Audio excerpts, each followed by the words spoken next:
The VW Passat key fob, commonly using a CR232 battery, can be opened easily with a few simple tools. First, gather a small flathead screwdriver or a coin. Locate the seam on the key fob, typically near the keyring attachment.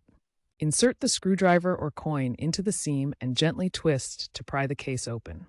Be careful not to apply excessive force to avoid damaging the plastic. Some models might have a sliding mechanism instead of a seam. Inspect the fob closely to identify the correct opening method.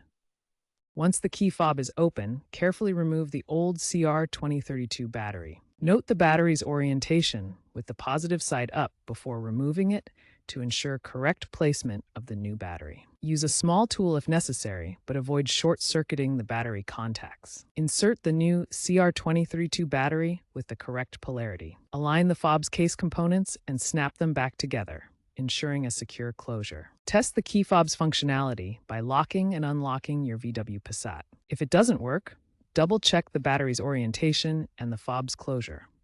If problems persist, consult a professional.